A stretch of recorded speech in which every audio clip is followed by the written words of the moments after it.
And listen, there are no people better on the air to give you the best in conservative talk than Sackhead Sean and Sackhead Clint.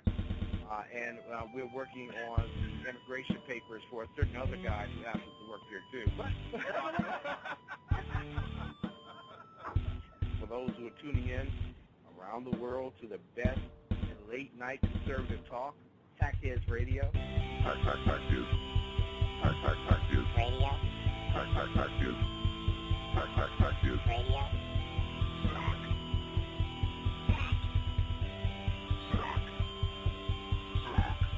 The best late-night conservative talk show in America. In America.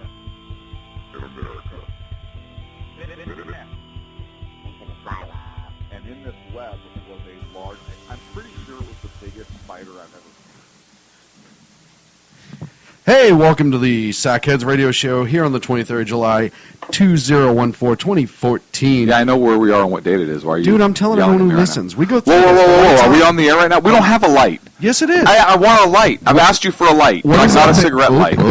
Wait. What are you doing over there? Squeaky.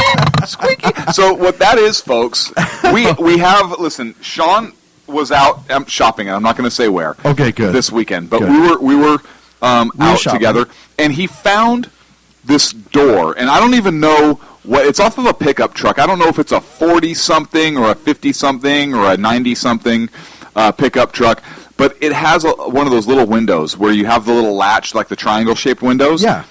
And you push it, and it opens. And Sean has that sitting next to his space here in the studio, and he's just opening and closing that window.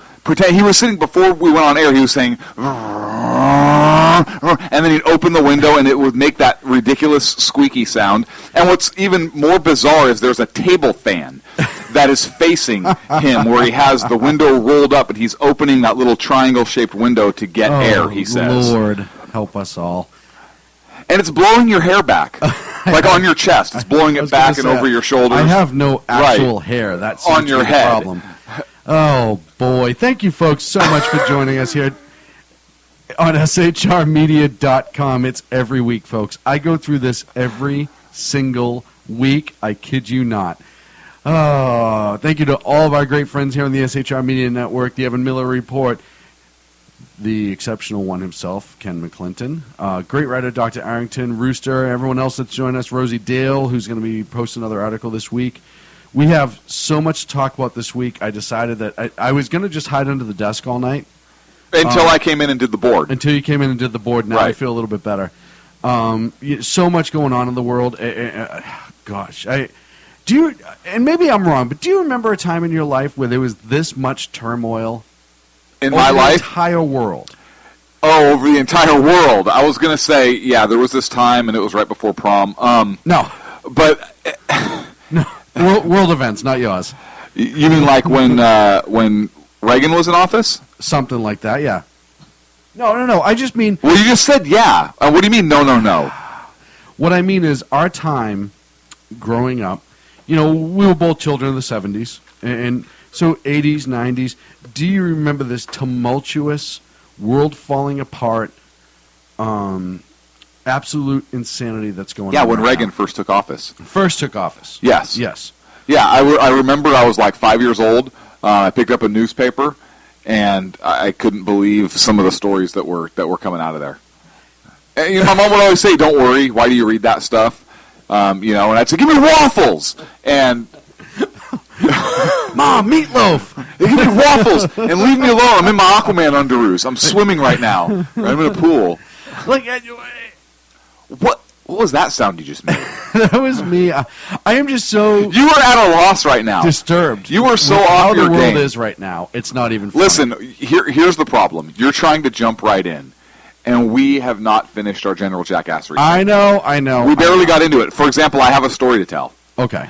So the other day, I was out, which is weird because I'm practically a recluse, and I saw a young man wearing a T-shirt, and I say young man, he was in his probably early to mid-20s, and the T-shirt said, it was a black T-shirt with white lettering, and it said, "Peace at any cost." Wait, was that a peace at any cost? No, peace as in no war, right? We love everybody. Smell my patchouli oil. So peace at any cost. And I read the shirt, and as I'm passing him, he sees me staring at his shirt, and I'm processing it. Mm-hmm. And sometimes my internal dialogue is off. Mm-hmm. And it was so in this case. And I said, what the does that even mean? Like, to myself, right? Because I was trying to process it, like, and he stopped and he turned and I turned and he looked at me and he didn't take offense to it, which I was pleased about, because I didn't mean it to be offensive. It was just, it caught me off guard as I pondered the meaning of this shirt. And he said, well, I wear it because, like, peace at any cost, right? Like, war costs too much in blood and everything. And, do we just need peace regardless of the cost? And I said, and I said, I asked him, and I was very serious, and I think he took me serious. I said, do you really mean that? I said, because that really takes me aback. I mean, let's really think at what that shirt means. Do you really mean peace at any cost? I said, for example, are you willing to give up your individual liberty, your individual freedom, for peace? And he said, well, yeah, we should all be global society, blah, blah, blah. And he went off on a little tangent. And I said, okay. Why? I said, okay, I understand your position. I said, however, there is evil in the world. There are bad people that do bad things. I said, so would you rather live under Mao-controlled China or Stalin-controlled Russia? Or like, let's make a deal. Right. I said, or your life and freedom. Or Hitler's controlled Germany, if you are a member of the Jewish community. I said, or just opposed his agenda. Right. Or would you rather or live in America, say, with a dictator or somebody that came in and imposed those same types of principles? Do you really mean peace at any cost? And he said, well, like, yeah, man, that's not really what it means. And sure, I said, that's exactly what it means. Jackass. He was actually very, very nice, and I think after he thought about it in those terms, he actually felt kind of like a jackass for wearing it or for answering me in the, well, yeah, I really mean that. And then I asked him, I said, okay, so if you had to send your mother and father or your family to be killed in order to have peace, would you do that? That's at all cost. And he said, well, no. What? Why not? Right. And I said, okay. I said, that's why these are the weird things that go through my head when I see something like this, peace at any cost. I said, because I'm not willing to give up my liberty, my individual freedoms for peace. I said, for example, if Hamas or if a terrorist organization or communist organization like the Obama administration tried to come in and take, I didn't say Obama administration, that was a joke, tried to come in and take us over and destroy our individual liberties, my freedoms and whatnot. I said, that's not something I would stand for. I said, I don't think it's something that you should stand for either. And then he kind of walked away a little dejected. Angry at you? No, he wasn't, and that was the nice thing, because I didn't mean it to be a jerk. I really didn't. It literally took me off guard as I'm walking up and I see this shirt and I'm pondering it, and like as we pass, I just happened to say what I said out loud, and we just happened to turn, and he actually engaged in discussion. And he wasn't F you. I mean, it was nothing like that. It was actually a pretty good conversation. It struck me. But that's it's amazing. It's like everything else. We talked about the people that wear the Shea shirts and the Mao hats and all that stupidity. But it really shocks me that what people will wear on their wear on them. See, did that shock you? Yes. It didn't shock me at all. It shocks me because I make the mistake of sometimes looking through the world through my eyes. Well, how else would you look at it through? Well, but you say it doesn't shock you, but you allow yourself to say assume that person might be an idiot. Right. And I actually assume that a lot of people are idiots. I try to think better of people. Hey, Ken did have Ken's got a complaint in the chat room, and if you listen to us, shrmedia.com, you can click on Chat Live. And it has to do with his contract with us. And I think this is actually, we should air this out right now. When he went to Vegas, we promised him in the contract that we would send him babes. That was part of the contract. We couldn't help that. It was part of his lawyer was ridiculous about it. We said, fine. I remember that, and I also remember what we sent. Right. which we fulfilled the contract. Right. Well, but he was mad when he saw, as he described, Hillary Cankles Clinton and Sheila Jackson Lee that showed up. Now, what I'm saying is when you don't specify what the word babe means, right, it can mean different things to different people. It could. We polled a whole bunch of people in New York on what a babe was in order to come up with that for the contract negotiation. Right, and the demographic we fit that we polled was between the ages of 55 and 72. Right. All female lesbians. The funniest part is when we got to Bill Clinton, he actually went the exact opposite way. Right. Right. He started talking about dudes, which was a little odd. No. Ken probably would have been happy with his recommendation. A dude? No, the chicks. Bill actually had his own list of women he thought we should send, and then wanted to know. And he didn't even miss a beat. He was like, he just wanted to know when he could show up in Vegas with cigars to hang out. So, right. With Ken, which I thought was kind of odd, and he asked if Ken had a wig and a blue dress. And Dan Butcher from Pundit Press does bring up a good point in our chat room. We could have sent Valerie Jarrett and Michelle. So, I mean, seriously, it's 6 1 half dozen of the other. But we all learned something this week about legal contract negotiations. Ken, I expect more out of you. But when you're ready to take your next trip, we have some other stuff to negotiate with you. Right. It may or may not involve a chicken and a foosball bat. Now that I ate, I'm as happy as what's the word Bob Beckel used? Oh, I'm as happy as a Chinaman on an aircraft carrier. Just an American aircraft carrier. Right, and that would never happen because there's a lot of trade secrets. And I only said that because somebody bet me I wouldn't say Chinaman on the air. Who bet you wouldn't say Chinaman on the air? A friend of mine, we were talking about it.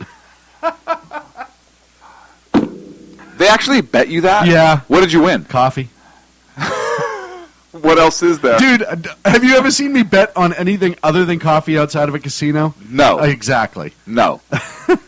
As a matter of fact, I'm pretty sure you were out one day and you put your Starbucks cup on Red 7. Which was awesome. They were so mad. But then they took the bet. Right, well, how could they not? I got 2.5 coffee cups back. Which was weird, and they were full.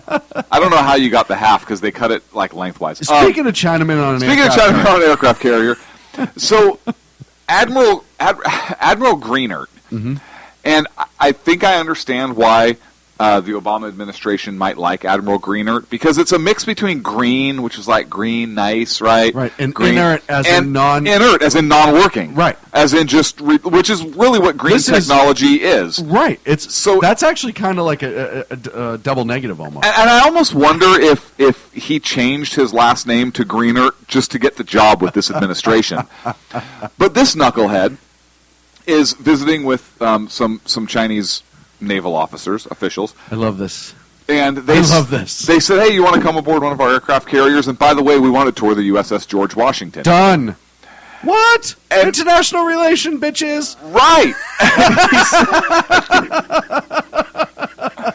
And he says, "Well, I really don't have a problem with it because they could they could maybe get some insight into some of our technology, but we could check out what they have too." Yeah, we know what they have. Yeah, first of all, they've been making aircraft carriers for a year. We've been doing them for a little bit longer than that, maybe 70-ish. We can launch airplanes from ours. Yeah. I think they fly kites. Right. I don't know. Or hot air balloons. It doesn't matter. Maybe a Zeppelin carrier, which I guess technically is an aircraft. There's still Red China. I know that people aren't really happy that when they call you that, the liberals get all upset. Well, they're a different nation. No, it's still Red Communist damn China. Right. They are still technically... And what's wrong with Red China? If you said Yellow China, I can see where they'd have an issue with that. But that's not what we're saying. It's Red China. Communism, red, folks. It's not India China. It's not we're using it in a racial slur, right? Get in this country. Why are the stars yellow on the Chinese flag? To a point. I'm just a TV show. I'm just asking. I don't know. It represents some famous people. Okay. And that would be Clint at shrmedia.com. Well, hang on. Can go to Clint at so you say they represent the people, which are yellow. Okay, I get that. And the flag is red for communism. Yellow communists. I get it. I just wanted to clear this up on the air. I don't know. Oh, my goodness gracious. So, I was about to get angry and you blocked me. So stop that. There's still, as much, even though that everyone likes to think that they're our friends. They're really not our friends. They're not. Still, I classify them as an enemy. There's cyber warfare going on, as we've talked about before. Yep. They are an immediate threat to Japan. Yes. They're an immediate threat to Vietnam. Vietnam has been asking for help to us. You remember that Vietnam, that whole war that we had that didn't go so great for us? In the Philippines have all been asking for help. Right. To deal with China. China is essentially Asian Russia. Right.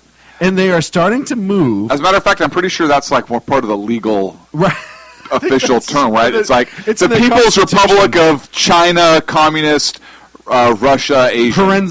In parentheses, Asian Russia. Right. So it's all about contract negotiation, Ken. And they still would not hesitate to steal more of our ability right. in my opinion, if the situation was right, to launch an attack on our allies. And we forget that Japan, we are bound to protect, I think, for another 15 years. Japan? I think that was the contract. And then we're going to unleash the samurai? Right. But we also have bases over there. I mean, so to allow the Chinese to just, hey, come on in, take a tour. And the George Washington. Of all carriers, the George Washington. Yeah. I mean, you want to talk about the ultimate insult to injury. You know what? I have an idea. Put them in some scuba gear and take them to go dive the wreck in the Gulf. Here's a carrier. Yorktown. Like it? Check it out. How about some World War II ones? Hey, here's the Hornet. This is one of the ships that saved your ass back in World War II. Remember when you were friends with ours? Right. Yeah, hey, remember when our pilots volunteered and came over, the Flying Tigers? Right. Remember those guys? So it's just one of those things that, lest we forget, the enemy of the enemy is not necessarily our friend. I wonder if Israel's getting invited onto any sort of our aircraft carriers right now. That's weird. Well, yeah, why wouldn't they? Well, they are actually our friends, despite what this administration likes to say. Right. But I got to move on because that's going to piss me off. Why? I just told you, and you know it. You know why. It's international relations. We're one big community. Bring them aboard. You know why? Because maybe it'll scare the crap out of them. No, it won't. Listen, they're already afraid. That's why they want to get on the ship. If they were 100% on what we had, they wouldn't care about getting on the ship, but they're not. Right. So they want to get on and try to get a peek. That's all this has to do. Okay, so I have an idea. Yeah. So we invite them aboard, but just on the flight deck. Okay. Right? We helicopter them. Yeah, we're going to give you a tour on the flight deck. But we land them in some ridiculously old, like a Huey. Just an old helicopter that costs, right? And we just land them right where one of the catapults is, like loaded, ready to go. And the pilot steps out. Okay, hang on right here, and we launch it. I don't see anything that can go wrong with that. You want to see how good plan. our catapults are? Right. Or, better yet, put them on a skateboard. All I can think of is Hot Shots Part 2. I can see my house from here. Oh, but we got to go on. You know why? Speaking of under attack. Speaking of under attack. The Border Patrol came under fire. For what do they do? Stop bad people? Or the administration going after them? No, literally. They stop immigrants from coming in? No, literally. Oh, like literal? Yeah, literally. Last Friday night, there was high caliber weapons fired at them from Mexico. And do you think they returned fire? No. No, because they'd be in trouble. Right. No, they'd be in trouble. There were 50 caliber rounds that were fired at Border Patrol along the Rio Grande. They actually had to take cover. Why does this president, and I know the answer to this, so this is hypothetical. If I'm president of the United States and our Border Patrol, our federal officers, I know. Sorry. Poor country. If our Border Patrol officers were taking fire, our federal officers, our citizens are under fire from a foreign land, and that government, and we've said this before, is failing to take action. I would tell the Mexican government, hey, every time our people come under fire, we are going to not only return fire, but we're going to destroy the site where that fire came from. So Border Patrol takes fire from a 50 caliber weapon from that area. Guess what? 10 minutes later, a military aircraft shows up overhead.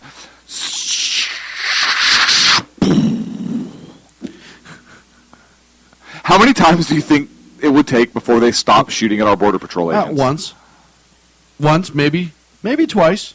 They may be a little slow. They may be a little special. Listen, once again, any nation that fires upon us, we should return that fire. And if the cartels are shooting it, I would submit that is a hostile entity being harbored. We've talked about this. It's a terrorist group. Being harbored by a foreign government. Absolutely. The Mexican government, I said this before, we've said this before, I said it in my written piece. We need to stop dicking around with them and actually take some serious action. If this was Iran, if this was a nation that we are at odds with that isn't our southern border, we would have a fairly different approach. Even this president would have a fairly different approach. Because for some reason we feel like there is this bizarre kinship that there doesn't need to be. If Ireland started bombing New York tomorrow, it would be fired upon. If France, well, all right, bad example, Greenland, Iceland, and anywhere else where there were masses of white people, and I'm serious, where the white people were the majority, Spain-ish, Germany, see what I do with there? Germany, we would return fire without hesitation. Because nobody would accuse us of being racist. That's the difference, folks. It's political correctness that is causing so much of our problem on the southern border, and we need to offset that. Okay, so here you go. Good point, Ken. If Jews were crossing the border from Mexico, it would be totally different down there right now. Right. Representative Gomert from Texas. Pyle? Yes. Okay. No, that's the last name. Said that when the rounds were fired, that it seemed like they were being fired in order to suppress the Border Patrol from being able to apprehend or intercede with whatever was coming across the border. Weird. And that after the so the it was shootings, cover fire. Right, is what they seemed to be, and the Border Patrol kind of agreed with that, saying, yeah, it seemed like it was suppressive fire. You're right. So that they could get we were something. taking suppressive cover fire. Right. From an elevated source. I don't know if it was elevated or the position that the fire was coming in from, but that's what they were saying. So, listen, you have military-style tactics being used by these cartel organizations, these criminal organizations, what's presumed to be criminal organizations, or, hey, how do we know it's not Mexican military? We don't. It may be the same thing. And I would drop some ordnance on it. Oh, yeah. Seriously. Like a lot. Yeah. I actually read reports where the Border Patrol agents get in trouble for returning fire. I don't doubt that. I don't doubt that at all. And as we go on... They have a right to defend themselves. And they are on U.S. soil. Mm-hmm. They are U.S. citizens. Mm-hmm. They have a fundamental right for self-defense. How can you tell them not to? Because this president doesn't believe in that. That's a good point. More importantly, and this is a great tie into the story, Governor Rick Perry is ordering 1,000... I don't think he's ordered it yet, right? Is planning to. Yeah, he's looking to order 1,000 National Guard troops. To help secure the border. Yep. And pretty much said, fine, if you're not going to do it, technically the National Guard is run by the state. Yep, it's run by the Even though it's part of the governor. U.S. Army, the control... It's National Guard. It's only Army when it's called into federal service. If he can declare this a state of emergency, then he can call them up under the guise of protection during a state of emergency, which doesn't need the federal okay. Right. So it doesn't need federal okay, period. Well, no, when it comes to military combat against another formed army... But this isn't combat. He's holding to secure the border with no arrest powers. Right. So I guess what I'm saying is the orders come from different places depending on what that National Guard unit is used for. Mm-hmm. This does not require the military to sign off per se. Depending on, they may have limitations because sometimes the vehicles may not be owned by the National Guard. Sometimes the National Guard use the Army vehicles, so the Army could say, no, you won't use our vehicle. Whatever. There's going to be little hiccups. But the fact that he is throwing this around, to me, is amazing. And I don't know if Perry's going to make another run for presidency here in 2016. I don't know if he's making sure that people know that he's strong. And I don't think it's a guise with Governor Perry. I'm not. Oh, no, I think he's genuinely pissed off. Right. I think he's genuinely pissed off, and I think that he's showing people that he will take the actions necessary to defend his people. Absolutely. And by his people, we mean Texans, not white people. Just in case Ken had a question. What do you mean, you people? Right. You're the one that said it. I know. So I was simply clarifying. Kudos to Rick Perry for having a little bit of stones. Not that I'm saying he was ever weak, but or that you're not saying he has little stones because you don't know. Right. I don't know that you know. No real. Maybe knowledge. you do know. I don't know. He walks with a pretty big gait, but that's not the point. Right.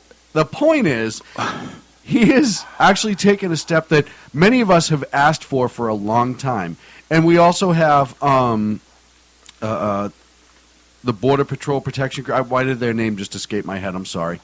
Border Patrol. No, the private citizen one. The Minutemen? The Minutemen, thank you. You should know that. That's your nickname. Dude, I know. I have a T-shirt. Anyhow, you have the Minutemen who are reorganizing to reactivate to go down and help out. There's been a couple incidents with citizens that have been stopping them, the illegal immigrants from crossing the border. It's really getting to a boiling point. And I think a lot of people in this country, I would love to, if I had the time, take a drive down to see it myself. I know the president doesn't have time for crap like that. But I would like to shoot down and see, only because I think we in this country who aren't face-to-face with it kind of look at it like it's not a big deal. Well, unless you live in one of those border states. Yes. And you know, I watched an interview on YouTube a couple days ago of a farmer who's not too far from the border, who says that he's found something like, I want to say 20-something bodies buried on his farm of illegals who've come across the border and either been executed or died or whatever. And that doesn't include the fact that he's had things stolen from his house, damaged, et cetera, et cetera, et cetera. So it's scary. And again, I think, especially when you live in the city, I really think city people, and I have actually had the ability to live in both. I didn't live too far out of the city, but I lived out in the country, and I've lived in a big city. I've lived in Boston, now Sacramento. And I've actually had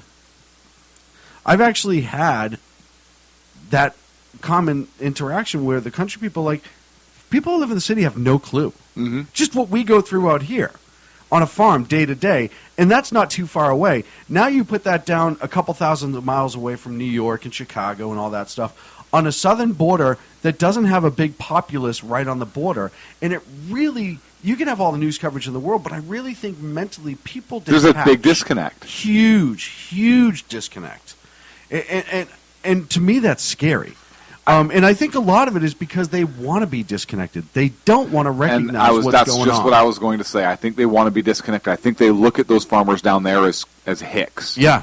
Right? Just those they're those racist, uneducated hicks that work the land and feed us the great big ruling class or the big high and mighty folk, right? Right. Yeah. So, it's scary to me. So they don't understand what it's like.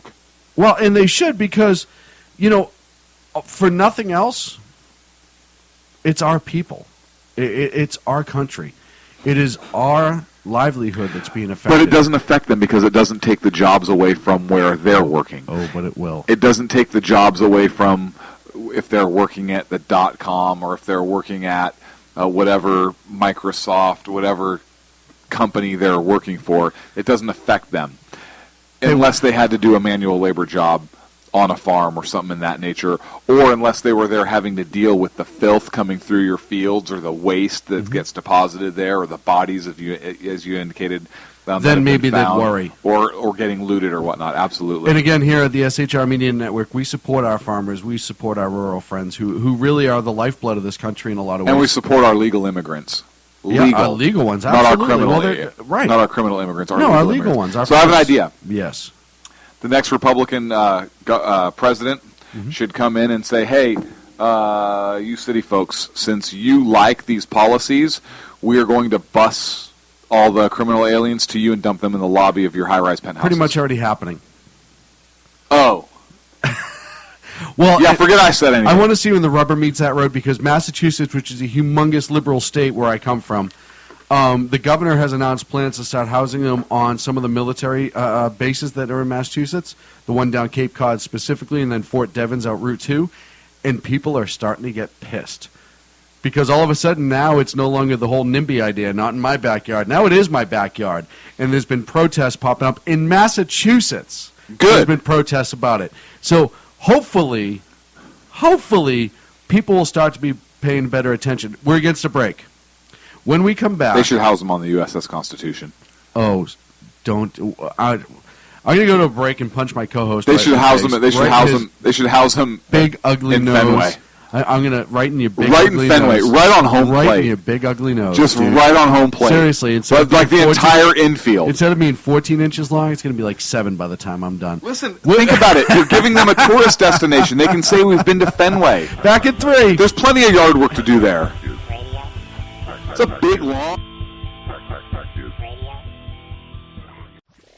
Conservative media done right. You're listening to the SHR Media Network. How you doing? John Grant here.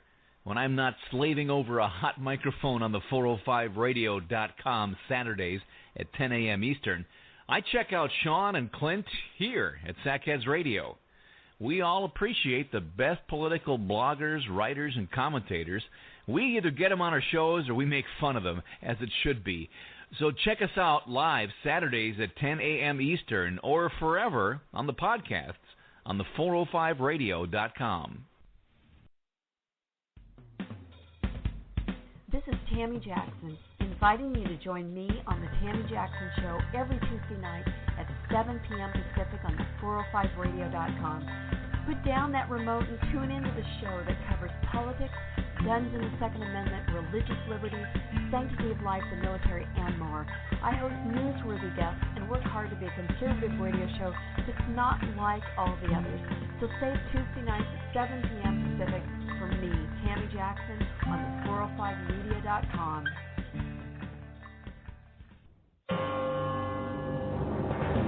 Hello, I'm Paul, a student at Hillsdale College. Here is my professor, Dr. Larry Arnn, on the separation of church and state. America's founders believed in the separation of church and state, in that the country was not to have an official religion or an official sect. But that did not mean that government was to be hostile to religion, or even indifferent to religion, as many today argue. In fact, America's founding document, the Declaration of Independence, includes both a reference to God as the author of the laws of nature and a confident assertion that human beings are endowed by their Creator with certain inalienable rights.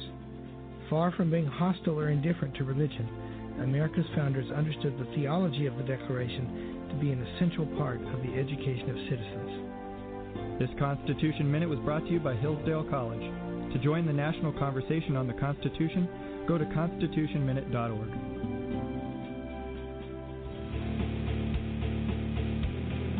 Hi, this is Rooster from Outcry Radio. Catch me here on Blog Talk Radio every Saturday night at 11 p.m. Eastern Standard Time, or follow my blog. Now, back to the Sackheads. Conservative media done right. You're listening to the SHR Media Network. Here's radio.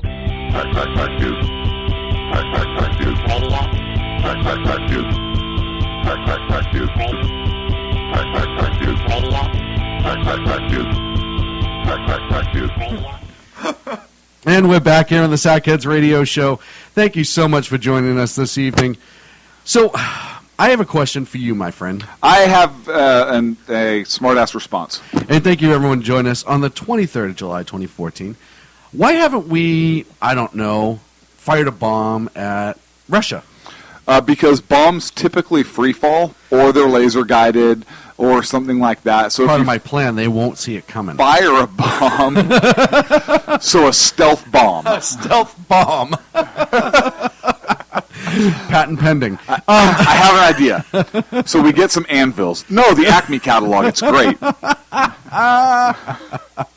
Gotta love Wiley. But seriously, we had the Malaysian Airlines that was shot down over the Ukraine. Now, you know, when there was all the... We're going to talk in a second, but I had an idea. When there was all the discussion... Wow, fun special effects tonight. When I had was that special effects, or did Tinkerbell just fly? Tinkerbell just flew in. Okay. when the plane was shot down and they said that there were Americans on board and that the Ukraine rebels, and we're not even getting into how it was shot down yet, but the Ukraine rebels wouldn't allow rescue workers in to help identify, investigators in to start looking at it, et cetera, et cetera. My first question is why didn't President Obama go, no, there was an American on that, and if you're not going to do it, we're not getting involved in your conflict, but I'm going to throw 3,000 Marines around that plane to protect the integrity of the evidence.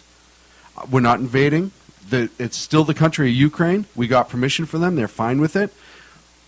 We're going to come in and secure that. And if the rebels have any problem and they engage us, that's going to be their problem at that point. But that's our citizen on that plane, and we have a duty to protect their remains for their loved ones and the integrity of the investigation. I like how Australia is being so hardcore with this. Oh, yeah. Australia has basically said, we're going to come over there from our island and kick your ass. Yes. It essentially is what they're saying. Well, you don't piss off the Aussies. Right. And the Japanese found that out in World War II. Right. You don't piss off the Aussies because they'll go at you several different ways. If you started off as a penal colony, and Ken, I mean that in the correctional sense, not in the biblical sense like you're thinking. If you start out as your entire place of existence was a prison.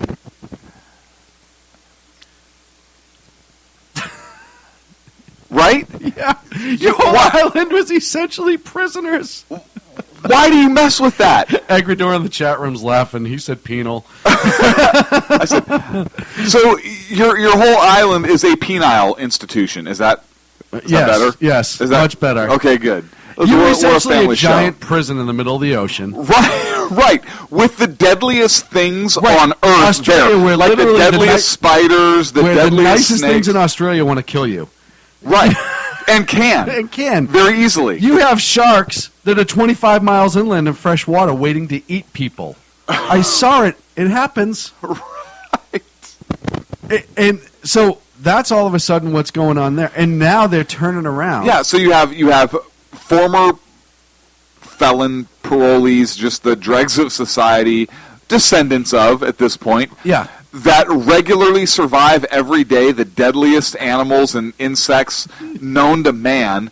Every day they survive it, and you're going to screw with them. They have clouds that kill people. I mean, for God's sakes, it is probably one of the harshest places in the world to live, and you've pissed them off. Yes. And they're being vocal about it. Yes. They're being very vocal about it. They're like, if we could build an amphibious assault ship, we'd come over and kick your ass. Right. Fortunately, we're too drunk now. Hey, you know what? Why don't we show them the George Washington and give them a ride? Yes. I would be okay with that. I'd be totally okay with that. So you now have a country, and again, a role that should have been taken by our country. And I say that as an American, and there's nothing against the Aussies, but a role that should have been taken by our country, a leadership role, and somebody to really look the rebels and Russia in the face and say, no, screw you. You did this. I don't care if you meant to. And listen, I don't necessarily think they meant to shoot down a civilian airliner. I don't have all the facts yet, but I think just they're looking for as much sympathy as they can in their quote-unquote fight against the Ukraine. I don't think that they would do that intentionally. I think here's the problem, though. This is not the first civilian jetliner that the Russians have shot down in our lifetime. 007, Korean Airlines. Right? Right. And all Malaysia, Korean Air. Why do the Russians hate Asian people? I don't know. It's weird. That should be the cry of the Malaysians. Why is Russia targeting Asians? But Malaysians. It's like bad Asian, right? But seriously, all the evidence now is pointing to the fact that a Russian pulled the trigger, so to speak. It was a Russian operator of the Buk missile system. It was a Russian missile system. It wasn't a shoulder-fired rocket. No, this was a Russian missile system. It was a Russian tracked missile system that shoots 6 rockets. It's tracked meaning it actually rolls on tracks, right. Not. It was the Buk missile system. They have video of that, what is believed to be the actual launcher going out on truck bed, missing 2 out of its 6 of its missiles on the roof. There's still question as to where it was exactly. It may have been inside Russian territory. They've yet to confirm that it was a stolen Ukrainian Buk missile system. Nobody's been able to confirm it. That's been thrown around a lot, but there's been no hard evidence. There's been no serial number of the machine that was used. There's been no identifier numbers, no NATO qualifiers, nothing. And it shoots down, whether intentional or not, a civilian airliner. It's amazing, and I heard this argument on a couple of the liberal shows and newspapers. What was it even doing flying over there anyhow? Yeah, let's criminalize the victims. You know what? That skirt was way too short. She had it coming. Exactly. That's exactly what they're saying. It's a blame the victim mentality. You're blaming the victim. They're flying home. They're flying on vacation. They figured 35,000 feet in the air. They weren't really worried about the small arms fire that's going on the ground in Ukraine, or the RPG that has an effective range of 10,000 feet. Nothing. They were worried about getting their drink in first class. They were worried about seeing families and loved ones and friends, maybe taking that vacation that they've waited their whole life to take. That's what they were worried about. That's what they should have been worried about at 35,000 feet. But now you have what is believed to be Russian equipment, most likely operated, because they're saying the amount of training that it takes to operate that system. It's an extremely advanced system. It's one of the upgraded systems. Yes. It's not point and shoot. There's 3 different tracking systems on it. It's satellite, GPS, thermal, and a couple other ones. It is a very advanced system that they don't believe the rebels would have had time at this point to learn. The Russian handbook is 2 years. 2 years of training, and that's in Russia. 2 years of training required to be sufficient. Which is probably 6 months' time here in America, but just still a long time, right? Because the Russians take extra time for vodka breaks and so forth. Right. No, I'm sure they get time off for that, but I mean, and I'm not saying that's all bad. No, and not at all. You're just saying that over there it takes 2 years to learn how to use, is all you're saying. And so it's activated, and within 20 seconds or so, or 22 seconds or so, lives were destroyed, and not just the lives of the people on the plane, but the family and the victims, friends of the victims, and really shaking the nerve of, I think, the world as a whole. And I mean that very, very honestly, because it now says that, A, if it was a rebel in charge of it, that civilian aircraft are at risk just because of inability and inexperience, or if it is a Russian, that civilian aircraft's at risk even with an educated person at the controls. And if they're going to shoot down, if there was intent involved, if they were trying to blame the Ukraine for it, which I've heard that too, then they're willing to sacrifice a bunch of innocent victims for a BS cause. And that to me is frightening. And that's something that this president has not. Yeah, he's come out and said it was a horrible tragedy, but he hasn't taken the stance against Russia. He hasn't really pointed the finger yet. He's had a couple of his lackeys say a few things, but he hasn't really pointed the finger the way he should have, nor has he taken the action that I think he should have. Well, you look at how Ronald Reagan responded. 20-minute speech that was essentially, "You're evil, we're going to kick your ass." Okay, not in those exact words. But he called it an act of violence. I mean, he called it out. He used very blunt language and denounced the act. And Obama hasn't. I mean, he said it's a horrible tragedy, but he hasn't come out and condemned the Russians for the violent act. No, he really hasn't. And you know, he hasn't even said if we find out it was you at the trigger, there's going to be a problem. If he came out and even said that, I'd say, all right. He's a he's a non-confrontational president. He doesn't like to make anyone mad.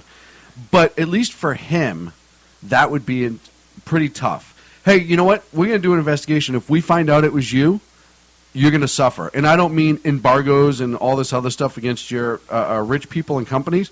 We mean you directly. You're going to suffer, just like the families of these people suffered. Mm-hmm. He can't even do that. He can't. And you know, I bring this up when President Reagan addressed America after the Korean Airlines flight 007, was shot down, and that was in 1983. He said, and I'm quoting, "My fellow Americans, I'm coming before you tonight about a Korean airline massacre. The attack by the Soviet Union against 269 innocent men, women, and children aboard an unarmed Korean passenger plane. This crime against humanity must never be forgotten." I mean, the words he used, calls it a massacre, calls it an attack by the Soviet Union against innocent people, an unarmed passenger plane, a crime against humanity that must never be forgotten. Those are very harsh words, very hard-hitting words, words that every person could take to heart and really feel. You can feel the emotion. He was genuinely upset at what happened. And you take that and you compare that to President Obama's reaction. And he starts out, "It is wonderful to be back in Delaware. Before I begin, obviously the world is watching reports of a downed passenger jet near the Russia-Ukraine border." That's how I found out about it. I was watching CNN my way over. Well, hey, it looks like it may be a terrible tragedy. No, it doesn't look like it may be a terrible tragedy. It is a terrible attack. If you don't want to call it, it is a terrible tragedy, right? But it's a terrible attack. A horrible attack. He goes on, "Right now we are working to determine whether there were American citizens on board. That is our first priority." The difference in tone, totally different, speaks volumes about where each one of those men view our country and really how they hold American life, where they value that, where that fits in on their value system. Well, Clint, just so you know, President Obama, we're no longer in the Cold War with the Russians. It's a different time and a different place, and I have to do things a little bit different than maybe my predecessors did. You need to understand that. You need to get rid of that Cold War mentality that you have. Right. So we're not going to call a massacre a massacre. No. We prefer to call it a potential tragedy. Okay. So the next active shooter event we have in downtown whatever America, we're going to call it a terrible tragedy. No. That is an outright massacre. Okay, but 30 people were killed versus 280 innocent people aboard a passenger jet. Right, purposely shot down. Potential tragedy. I've talked. So what would be tragic? 281 people? Well, you can't really put a number on potential tragedies. Actual massacres start at 1. Right. But 280 people actually died. And only if it. And I thank Michelle for being here tonight. And only if it's done with a gun. But the plane was shot down with a missile. Listen, Clint, that's not a gun. Okay, Mr. President, so I can take a missile system into a school? You're not allowed to have missiles here. Why not? It's not a gun. Right. I'll tell you what, Mr. President, we can outlaw all guns if I can have missile systems. So what you're saying is you would rather have a missile system than a gun? Yes. Okay. Oh, I'm okay with that. You're okay with that? No. You said okay, Mr. President. I said okay. Thank you. Comma. Pause. Almost like the Second Amendment, where there's that comma and it's to pause. It's not inclusive of the next sentence, the next words. It's just a pause. You read that, the Second Amendment, right? Yes. Okay. That's how I know I can have a missile system. Okay. Thank you. No, that's another pause. Oh.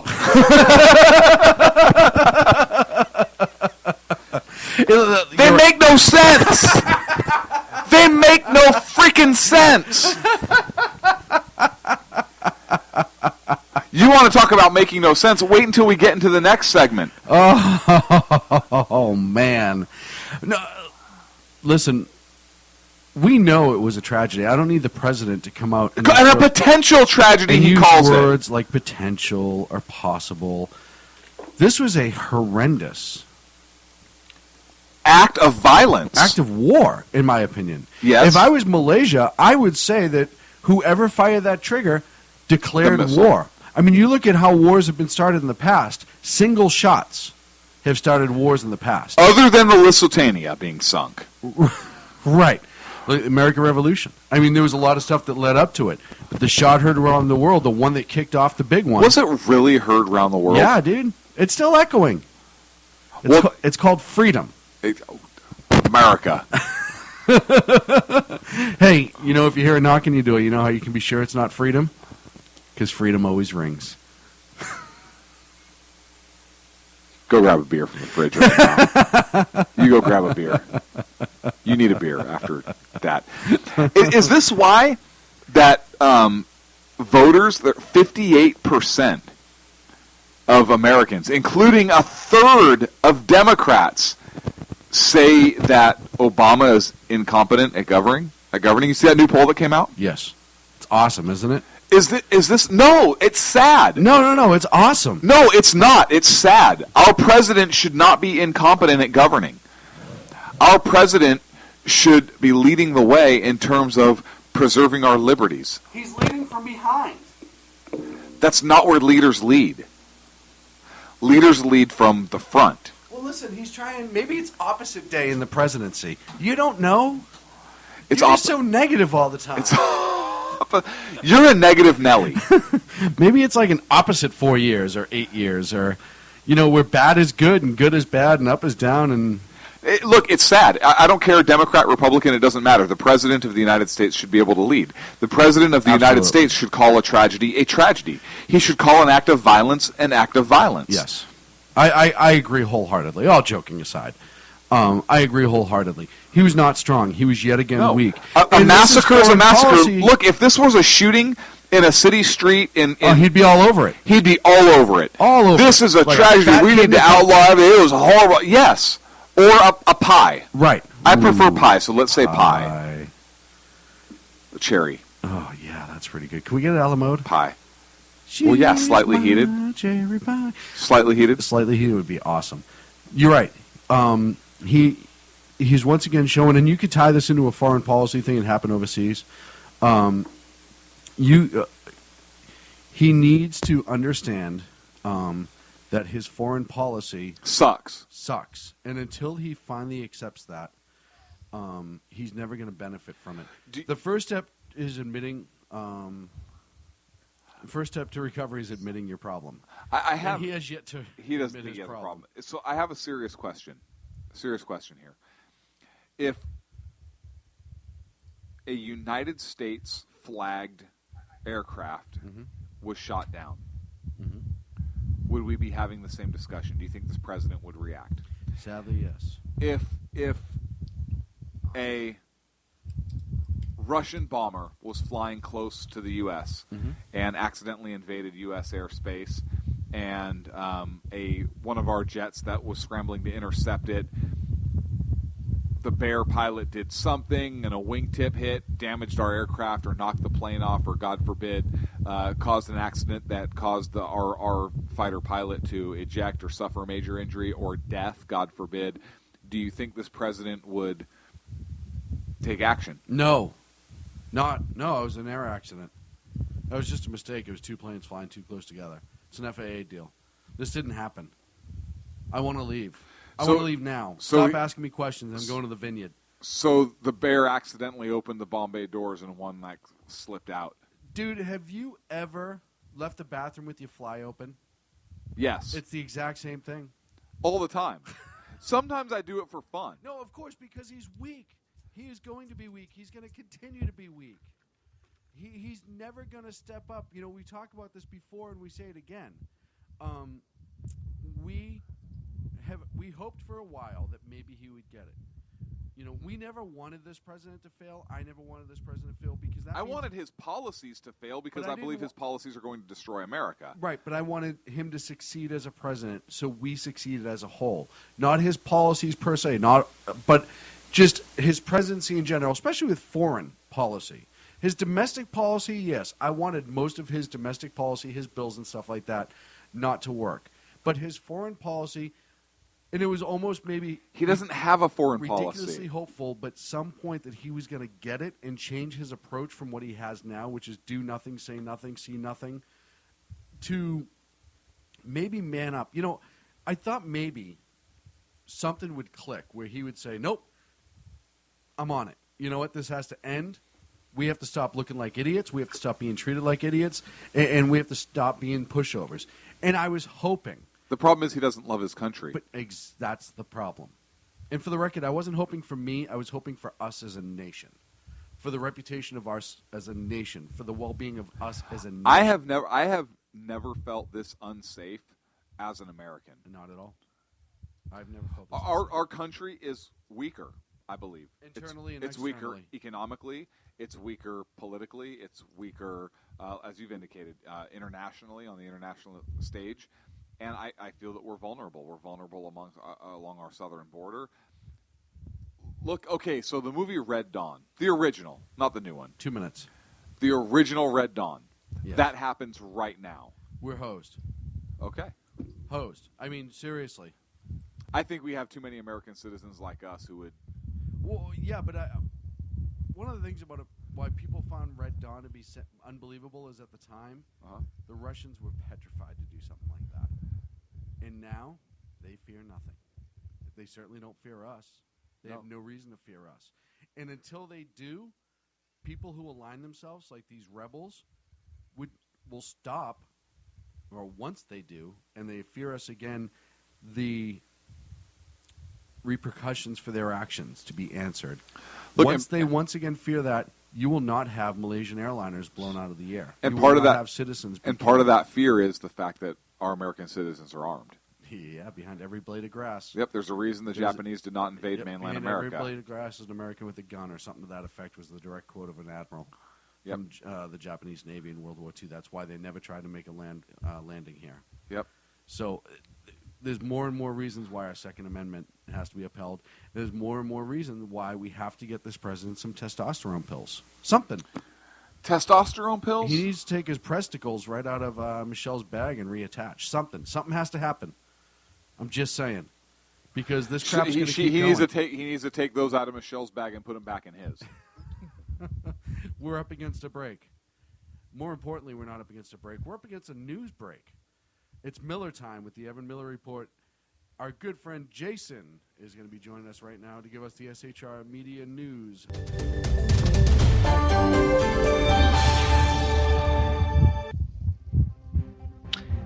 Thank you, gentlemen. Good evening from the SHR Newsroom. I'm Jason Miller. The Netherlands has received the first victims' bodies from crashed Malaysian Airlines flight MH17 in a solemn ceremony at Eindhoven Air Base.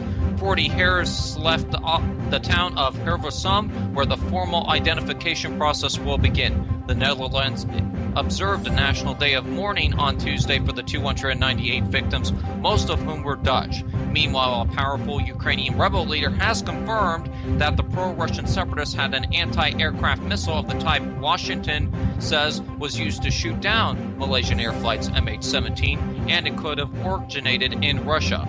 In an interview with the Reuters news agency, Alexander Khrushchev, commander of the Vostok Battalion, acknowledged for the first time since the airliner was brought down in eastern Ukraine on Thursday that the rebels did possess the Buk missile system, and said it could have been sent back subsequently to remove proof of its presence. Moving on to some national news, which is making an international story, U.S. Senator Ted Cruz is questioning if the Obama administration was behind the FAA's decision to temporarily ban flights to Israel. Cruz also questioned why the Obama administration is continuing to send aid to Gaza that could be funneled to the terrorist group Hamas, which is known as a terrorist organization. He said, quote, "Today, the Federal Aviation Administration announced that it was extending its ban on flights by U.S. carriers into Israel. The rationale was that because of one Hamas rocket launch that had landed in a field 1 mile from the Ben Gurion International Airport. The potentially hazardous security situation created by the armed conflict between Israel and Gaza necessitated this extreme action that so far has canceled some 160 flights and left tens of thousands stranded. Given that some 2,000 rockets have been fired into Israel over the past 6 weeks, many of them at Tel Aviv, it seems curious to choose yesterday at noon to announce a flight ban, especially if the Obama administration had to be aware of the punitive nature of this action. Tourism is a $11 billion industry for Israel, which is the middle of a summer high season, which has already seriously diminished by the conflict between Hamas. Group tours have been canceling at a rate of 30%. This FAA flight ban may well represent a crippling blow to a key economic sector through both security concerns and worries that additional bans will down more flights and strand more passengers. This, as Israeli spokesperson, ladies and gentlemen, Mark Revy, defended his country against people who are critical of the military action that Israel is taking against Hamas. Revy asked by CNN's Wolf Blitzer, what would your government do if faced with armed terrorists and rockets raining down at your cities? Hamas wants this conflict to continue, and they are paying a price because of that. If anyone says Israel's overacting, I'd say, what would you do? What would your government do with more than 2,000 rockets raining down at your cities fired by terrorists? What would your government do if terrorists were coming across the frontier in these tunnels with explosives and automatic weapons and rocket-propelled grenades to kill and maim your people? If you look at our response, it's been measured and it's been proportionate, Rick Gave said. All right, moving on to some news at home. The Homeland Security Department said Tuesday it arrested 192 people along the Mexico-South Texas border on immigrant smuggling charges and seized more than $625,000, part of the Obama administration's efforts to discourage and disrupt the flood of tens of thousands of illegal immigrants crossing the border illegally. The arrest, which took place under a crackdown called Operation Coyote, took place over the last month and were part of a 90-day effort targeting smuggling groups. U.S. Immigration and Customs Enforcement also said it took into custody 501 immigrants in the country illegally. It says it had seized the money from 228 bank accounts held by suspected human and drug smuggling groups. It's unclear what happened to the detained immigrants. Victims of crime and witnesses in criminal cases can be extended in certain cases, Homeland Security Secretary Jay Johnson said.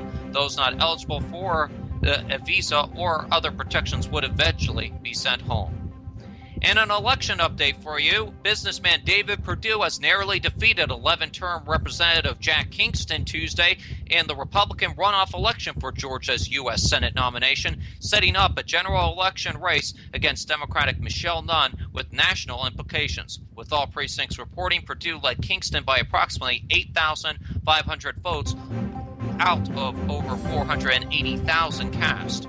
Perdue's victory validates the former corporate CEO's campaign as an outsider. The former CEO of Redback Dollar General and the failed textile firm Hellotex, Perdue offered his private sector record and tremendous wealth as proof that he can help solve the nation's ills in Congress, largely devoid of experienced business ties. He spent more than $3 million of his own money blasting Kingston and other primary rivals before that, as a career politician, including one ad depicting his rivals as, quote, crybabies.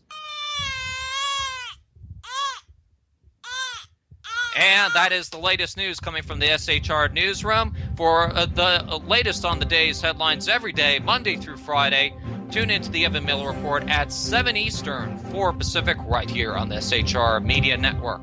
Now back to the Sackheads Radio Show with Sackheads Clint and Sackhead Sean. And both boys, before I send it back to you, I should say, watch your language, because there are kids in certain people's rooms. Because language is a big part of society today. I'm Jason Miller. Back to you. Conservative media done right.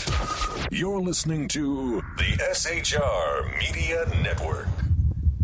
And thank you for Jason Miller time here at 9 o'clock on the SHR Media Network, Sackheads Radio Show.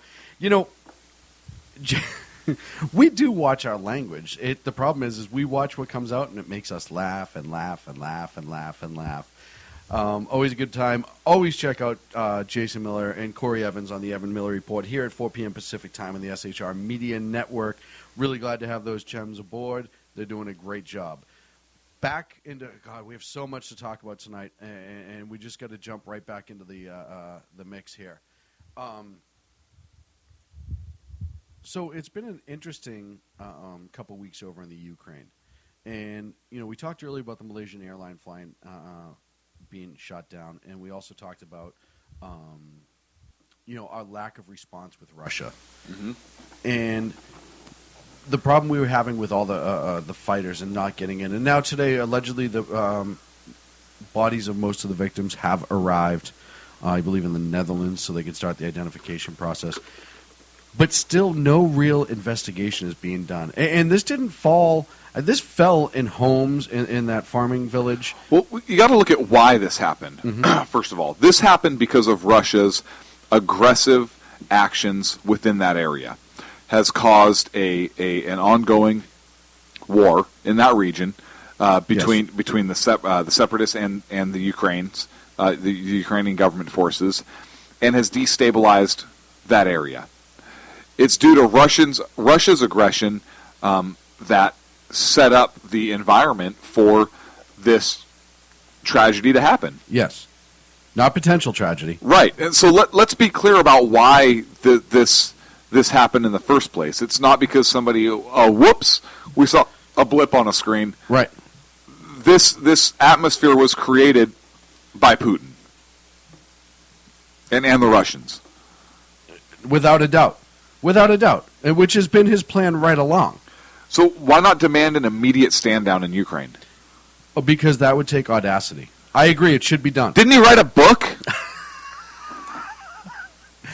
I think it would take his book. I think it was in the title. Is it went out of print pretty quick. No, well, the same reason, like I said, it was the same reason when it came to not securing the flight, the crash scene. It was the same reason why he said potential tragedy. I think he's afraid of Putin. I think he is actually afraid that if he tough talks, Putin would call his bluff. Why? Because Putin knows where he lives? Do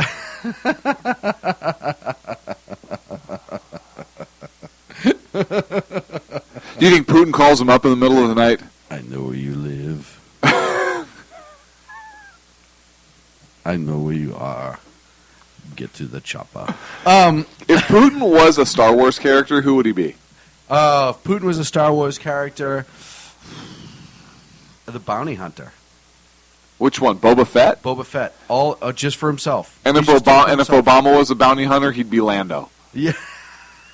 No. Why not? Do you ever notice, and it's the weirdest thing, I'm going to rant here for a second with Star Wars, and I love Star Wars, you know that. Yeah. Ag in the chat room says Putin would be Palpatine. Okay. I'm not arguing that. I think that's a very good point. Do you notice, though... I think he's Lando. But go ahead. And if Rooster was here, he'd tell us all who Chewbacca was. Right. Socko. No, Rooster has said for a long time that Michelle reminds him of Chewbacca. That's right. But you ever notice just after Han's frozen in carbonite, at the very, very end of Empire Strikes Back, and Lando is going out to find Han, and he's in the Millennium Falcon with Chewie, he's already wearing Han's uniform. Did you watch it again? He's got his vest and his shirt on. I'm like, the dude's frozen in carbonite no less than 24 hours. It's bad enough you trying to mac on his chick when they first got to Cloud City. Right. But now you're going to steal his ship, his Wookiee, essentially, right, and his clothes. So basically you're taking his house, his dog, and his girl. It's a country song, folks. It's a country song. Why not high-five the carbonite or whatever the hell that stuff is? Because his hands were up. But, dude, seriously. I mean, it wasn't... The body wasn't even hot. Right. And why does the black guy have to do all that shady stuff? I know, why? Right? Right? Why do they cast the black guy to be the guy that steals somebody else's life? Right, and car, essentially. Hey, you know what? Right? The Millennium Falcon. New stepdaddy. You know, that's pretty much what he was. You know, Luke's new best friend. Like, right. he wasn't even to Boba Fett's Jabba the Hutt's palace. Right. Why couldn't a couple stormtroopers have stopped the Millennium Falcon and be like, so who's the owner of this license vehicle? License and registration. Right. Who owns this? My friend. Right. And is your friend here with us now? Right. No? Whose gun is that? Oh. Right. I watched a great video this week. I haven't seen in a long time. Chris Rock on the Chris Rock Show years ago sent out a video of how not to get your ass kicked by the police, which is appropriate based on what you're talking about now. If you have a chance, it's on YouTube. It is absolutely brilliant. we get a rein in. Hold on. We get a rein. Ag brought up a good point. Why are we? What are you folks doing in space tonight? The stormtrooper to Lando. Are those spinners? No, that's the radar on the top. Stopped you for. I could hear your music all the way in the next galaxy. Sir, is there anything in your spaceship you're not supposed to have? No, well, I don't know. It's my friend's car. I mean,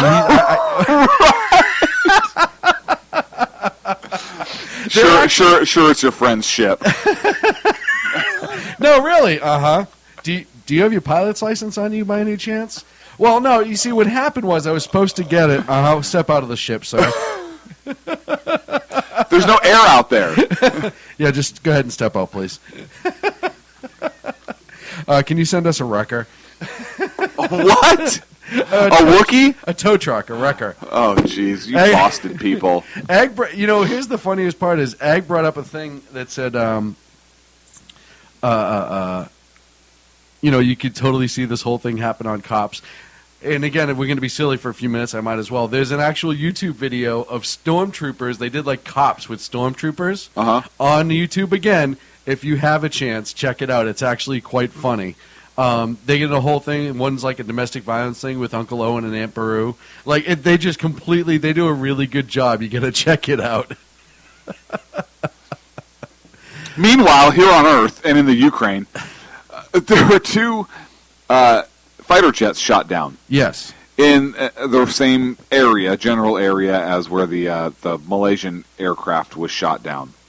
They were Sukhoi 25 fighter jets. They were shot down earlier today in the eastern Ukraine, near the Russian border. And there are reports that the missiles may have been fired from within Russia's borders. Well, that's impossible. Oh, no, wait. That's the same spot it was when this... Gotcha.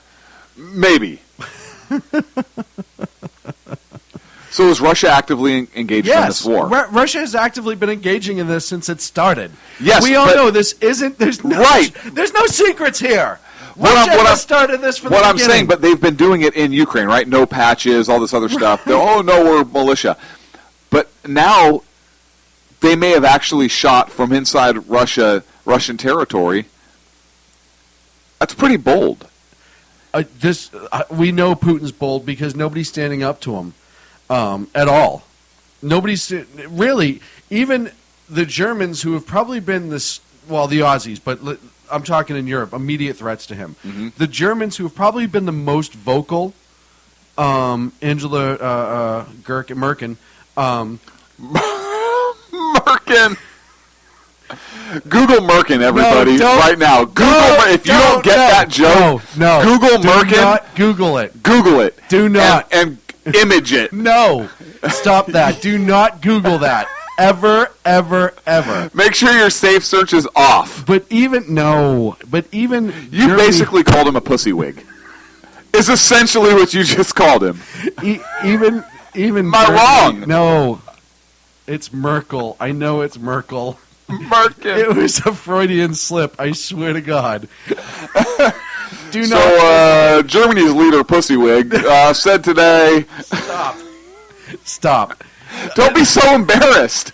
Own it. That's funny. The fact that it was completely innocent makes it even better. Egg in the chat room goes, yeah, and whatever you do not visit meatspin.com either. I would not recommend that either. It was a Freudian slip, folks. So, but they've... Why were you even thinking of Merkins? Because I have her name in my notes. Whose name? Merkel? Merkel. Angela Merkel. I have her name in my notes, and I just saw the M-E-R-K as I was reading down, and I just went. But who has Merkin just programmed in the forefront of their mind to throw that out? Please? No, because we are getting a very in-depth look at Sean's psyche. Help us. And what a pervert you truly are. Can we talk about the downed airliner, please? Russia possibly bombing... Sure. I just want to point out that you're twisted. Russia... That you have Merkin at the forefront of your mind. That's what comes out. Su-27 jets, Russia down... Right, when you're talking about the leader of another country. Angela Merkel, who... who even so has yet to really comb herself out. Really call him out appropriately and call the Russians out appropriately. And it's one of those things that's been the strongest. Everybody in Europe seems to be afraid of Putin. Certainly our president's obviously afraid of him. The Aussies are not, but that's about it. Nobody's really taking them to task on this. Nobody's saying, wait a minute, if you have nothing to do with this, why are they... why are these planes coming down right on the Russian border, and why is it Russian equipment? And why has there been no demand for a full and complete cooperation in the investigation? Right. If you're so outraged, which you say you are, why have we not demanded an immediate stand down in Ukraine, like we talked about? Why are we not assisting Ukraine? Right, because they're afraid. We're afraid. No, we're not. We're not, but our president is. Our administration's afraid.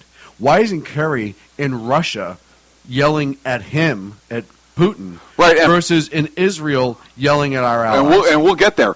Now, Putin actually has a bald spot. Are we going to Israel? Right? Putin actually has a bald spot. Why doesn't Kerry slap a merkin right on that bald spot? Like, just lick it and just slap it right on there. Because he's afraid. Okay? He's afraid. Seriously. Everybody in Europe is afraid of what he'll do next. I just picture that sliding down. Stop. Off his head, like in his eye. We can't comb it over. Knock it out of the way. Everybody in Europe is afraid of him. They're afraid of what he'll do. And somebody just said in the chat room, spell check corrected my twerking. I have no idea what that means. How do you spell check a twerk? But that's my random chat room quote of the night. It was Kel, too, of all people.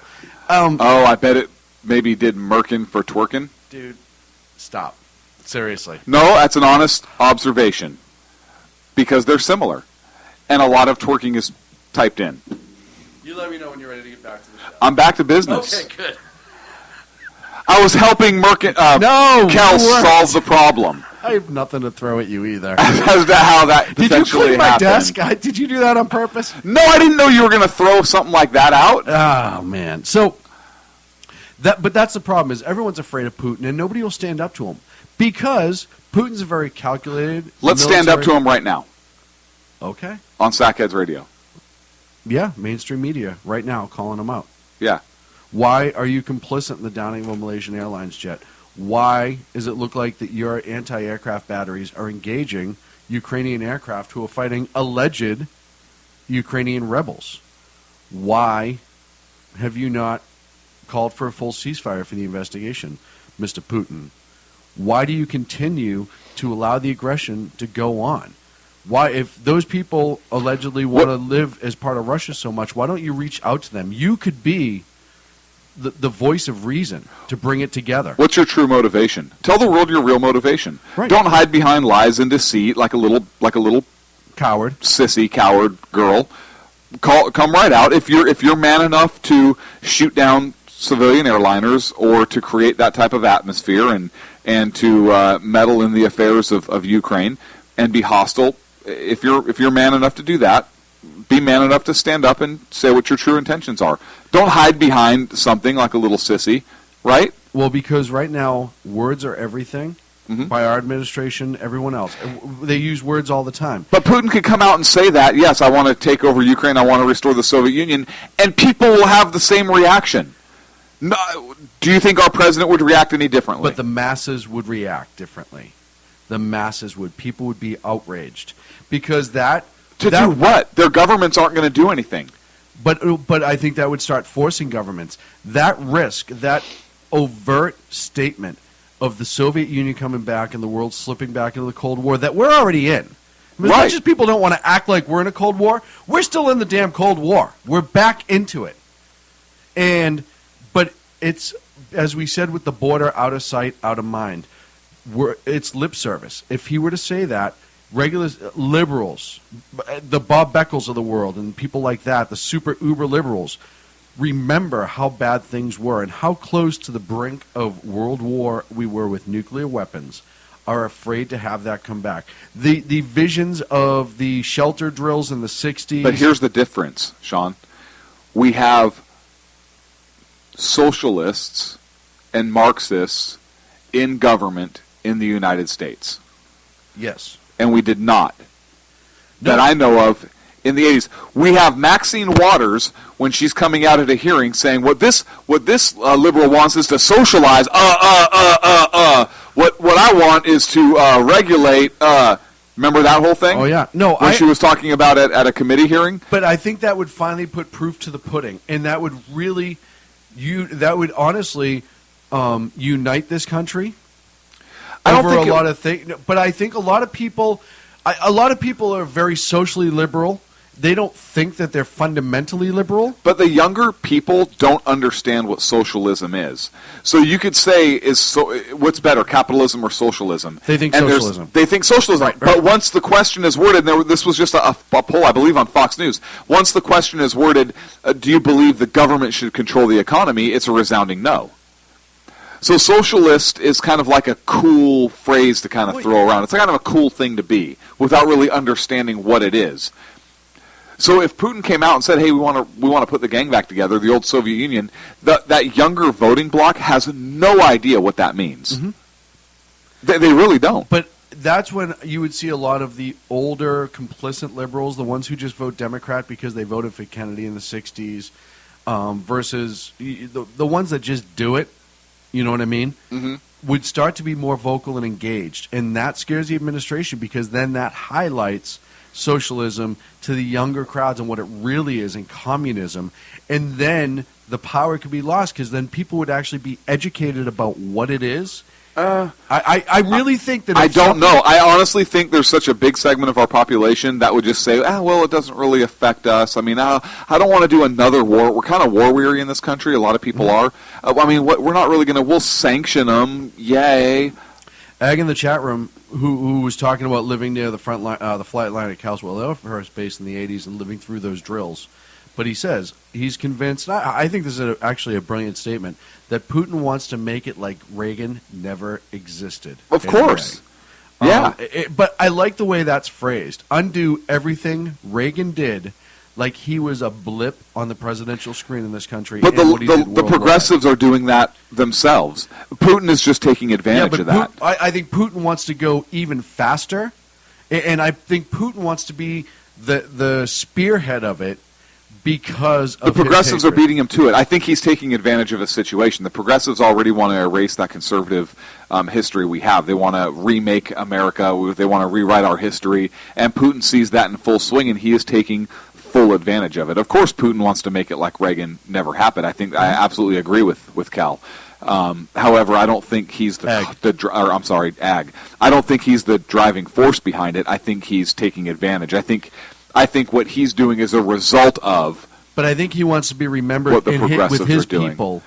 Probably. As the person who made Reagan non-consequential. Or the person who brought the Soviet Union back to the glory it was supposed to have. That would be all one and the same. Then. Yeah, absolutely. I really think so. Yep. And basically like Gorbachev never happened. Right. I'm sure. You listen to Russians and you talk about Russians, the ones who are really heavy into the communism and believed in it because they had power, mm-hmm. so they were comfortable, which are only the ones that were only making the news for a long time, mm-hmm. they don't mention Gorbachev. Mm-mm. He is a very disliked man in the majority of Russia because of the majority of the Soviet Union that existed. And the people that are alive. The communists. Because the power went away. The hardcore communists. Yeah, the power went away. Yeah. So I think he's trying to be that memory of it because I think in his mind, even if it's after he's dead, and I really think that he's such an egomaniac and an egotistical lunatic, I think in his mind he wants to be the guy that rose the Soviet Union from the ashes, so to speak, and took over and gave strength back to the Russian people. And the only reason he wants that back and the people in power over there want that back is because they want control over their country and they want to have control over their immediate allies, or not allies, immediate neighbors, rather. They want that fear to come back. Those who were in power during the communism times of the Soviet Union and Russia those who were in power lived like kings. And the peasants, if you will, who had to wait in line for bread, dared not to step into them because the military was paid relatively well for where they lived and would do whatever they were told to do as a result. And the people feared them, and they want to have that the government had a sphere of influence within that portion of the world where they could really exert their will just through pure military might. And I think Putin wants that global influence that Russia really has not had. And he's accomplishing it through a combination of economic factors, such as energy production, and a weakened United States foreign policy, where the very way in which we could defeat Russia non-militarily, the way Reagan did it, is economically and through energy. Mm-hmm. And we have the ability to do that here, but we do not have an administration that is going to let that happen, and Putin is taking full advantage of that. I agree. And he's taking full advantage of that to try and bring the Soviet Union back so that when we do get a president in there that understands what's going on, it's too late. He's already too strong. He's established his markets, and regardless of what we do over here on our end to become energy independent or even to export our resources or energy to wherever, he already has that market and he can control the prices and everything else. It'd be too late. So, of course, he wants it to happen quickly, but this administration and the progressives in this country are absolutely providing an atmosphere for that to happen through their combined weak foreign policy. Complicit. They're wanting to erase our heritage, our culture, our founding principles, our conservative values, erase Reagan, essentially, like the comment was mentioned, and keep us dependent on foreign nations for our energy needs through the guise of this environmental crap that will not allow us to become energy independent. To control what's going on there. Well, and I said before, I know we're up against a quick break, but I think he's also seen what China's done with their form of communism, and he's taken pages out of that book.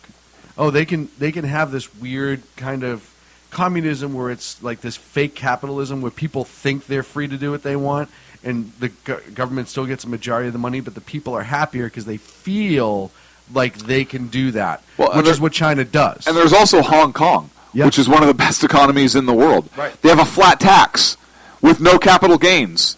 Weird. And it's a booming economy. Weird. Anyways, we're up against a break. We are up against a break. We're going to be back here in 3 on the Sack Kids Radio Show. We're going to talk about Gaza and Israel after the break.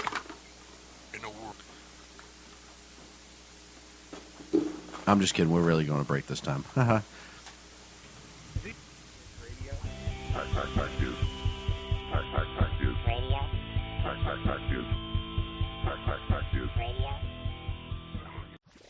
Conservative media done right. You're listening to the SHR Media Network. How you doing? John Grant here. When I'm not slaving over a hot microphone on the 405radio.com Saturdays at 10 a.m. Eastern, I check out Sean and Clint here at Sackheads Radio. We all appreciate the best political bloggers, writers, and commentators. We either get them on our shows or we make fun of them, as it should be. So check us out live Saturdays at 10 a.m. Eastern or forever on the podcasts on the 405radio.com.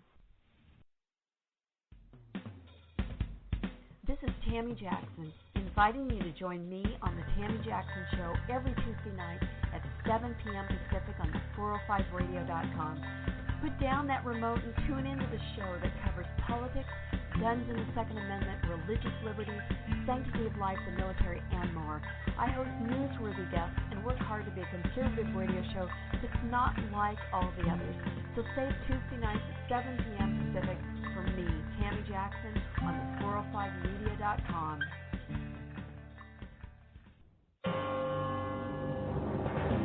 Hello, I'm Paul, a student at Hillsdale College. Here is my professor, Dr. Larry Arnn, on the separation of church and state. America's founders believed in the separation of church and state, in that the country was not to have an official religion or an official sect. But that did not mean that government was to be hostile to religion, or even indifferent to religion, as many today argue. In fact, America's founding document, the Declaration of Independence, includes both a reference to God as the author of the laws of nature and a confident assertion that human beings are endowed by their Creator with certain inalienable rights. Far from being hostile or indifferent to religion, America's founders understood the theology of the Declaration to be an essential part of the education of citizens. This Constitution Minute was brought to you by Hillsdale College. To join the national conversation on the Constitution, go to constitutionminute.org.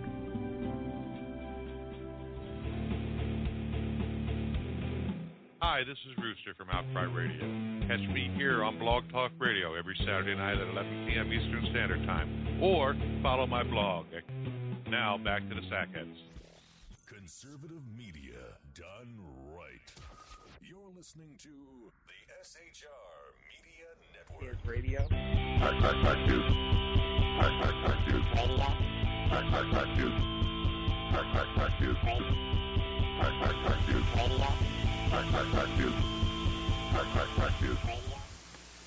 And we're back here on the Sackheads Radio Show on the 23rd of July, 2014. Thank you so much for joining us this evening here on the SHR Media Network, as well as all of our friends who join us every single week. Thank you, everyone in the chat room tonight. Kel, Ken, Ag, Jason, you guys are really making it fun, and everyone else that's stopped in and out. So, you know, we've had so many big stories this week, and it's sad because, and I think a lot of it was intentional by the mainstream media, they had a chance to take the focus off of what was going on in the Middle East with Israel and Gaza. ISIS is all but forgotten if you watch the quote-unquote mainstream media. ISIS, Iraq, that whole Syria, that whole situation, that's put way on the back burner. Even though they're purging Christians right now. Purging. The Assyrians, who are Christians, are being slaughtered. Right. For being Christian. Yes. And everyone's been focusing on Israel and Gaza. And naturally, they're taking the approach that they should approach because Israel's our friend, that they're defending them. Oh, wait, this just in. They're not doing that. Our country just, $34.5 million check was just given to Gaza, the Palestinians from Kerry, essentially, which that's just going to get funneled back into Hamas, which is going to be used to buy rockets or smuggle rockets and attack Israel. That's weird. Israel launched the ground invasion last Thursday, the day after we were on the air, which we knew they were going to because they just had to. And for the people that, you know, our friends on the left, or maybe our friends who just don't follow it as closely as I do, and I've been following Israel and Gaza like crazy because I really think that as big as Malaysia is in Russia and Ukraine, I really think that it's a linchpin situation over there. I didn't want Israel to go on the ground into Gaza, not because I don't want them to defend themselves, but I felt that if they had to, which they had to, and I will defend the right that they had to the day that I die, I knew it was going to get messy, and it could continue to spiral. I'm waiting to see if Iran starts throwing their little fingers in further. I know they get the rockets for Hezbollah and Hamas from Iran, but I'm wondering to see if there's going to be another Islamic nation that starts to come to their defense. I want to talk about something that I saw today that absolutely infuriated me, and I'm actually the article that I got. I wanted to pay the most attention to was actually from Al Jazeera, and I know you give me that look, but it's important. But on AlJazeera.com. You can find an article about the UN to investigate Israel's Gaza offensive. And there's other places you can get the article, but I specifically wanted to read, and I read this article earlier from a lot of different sources, but Al Jazeera is the one I really paid attention to, just because of the spin. Right, and they're picking up steam amongst liberals in America as far as they are. Huge. They are absolutely, which is why I'm starting to pay more and more attention to it, as it's English based now. So the United Nations. As soon as I start any sentence like that, you can probably go ahead and start rolling your eyes. The United Nations Human Rights Council. Oh, good. They conducted a vote. There's 47 members on this council, and the Palestinians requested a vote at the Human Rights Council to investigate Israel and their invasion of Gaza, or how they're handling Gaza. And it passed. 29 states, 29 countries voted in favor of investigating Israel for war crimes war crimes in this offensive. 17 abstained, including many European Union states. First of all, you're cowards. Right. Just say you no. abstained. You're cowards. Just say no. And one actually had the courage to vote against, and that was, in fact, the United States. Yes. As odd as that may be. Very odd, but still. So let's think about this. And here, I want to read you Al Jazeera's reporting on this. What it says is, and I'm quoting this article. The article is UN to investigate Israel's Gaza offensive. It's AlJazeera.com. That's the article. And what it says is, it quotes the Israeli Prime Minister. The Israeli Prime Minister's office said in a statement that the decision was a, quote, travesty, adding that Israel had, quote, gone to unprecedented lengths to keep Palestinian civilians out of harm's way. Right after that statement, Al Jazeera writes this: a total of 715 Palestinians, the vast majority of them civilians, have been killed in Israel's 16-day campaign in Gaza. In the same period, 2 Israeli civilians have been killed by rocket fire into Israel, and 32 Israeli soldiers have died in Gaza. That's how Al Jazeera paints it. And then it says Israeli violations. And what it says is, hours before the UN vote, Pillay told the emergency session that there was a, quote, strong possibility that Israel had violated international law in Gaza in a manner that could amount to war crimes. She said the killing of civilians in Gaza, especially children, raised concerns over Israel's precautions and respect for proportionality. So, we're going to investigate, not we, but the UN, is going to investigate Israel, a country that was attacked first by rockets, a country that, prior to engaging a target, calls that target, contacts them, tells people they're going to strike that target to get out of there, and then they strike the target. They're even doing these roof knocker munitions that essentially is a tiny explosive that's dropped on the roof and says, pretty much, you have 3 minutes to get out of here. Right.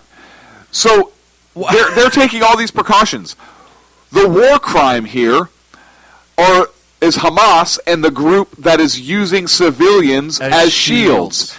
If you're putting rocket launchers and missile systems and weaponry in schools and in hospitals, and you are failing to evacuate those civilians, those citizens, and you are leaving them in place as a shield, that is a war crime. That is a tremendous war crime. That is a war crime.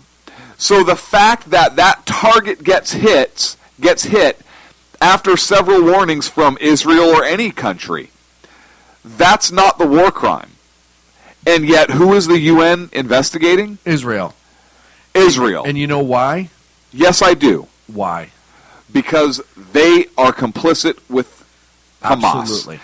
Do you know that the UN Secretary General just took a plane, and the plane that he was flying on was funded by Qatar? Yes. It's so blatant and in your face. Well, but they don't care.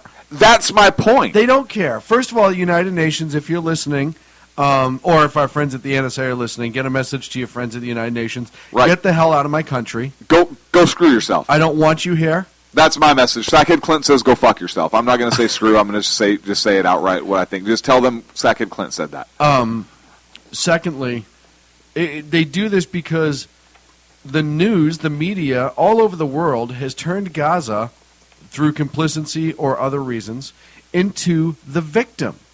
The truth has not been reported.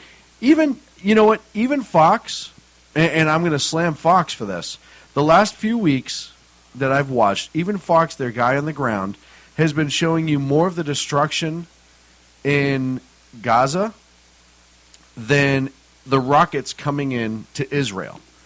And they're the most, quote-unquote, mainstream, conservative, if you will, media outlet out there. They're one of the biggest ones in the world on top of it.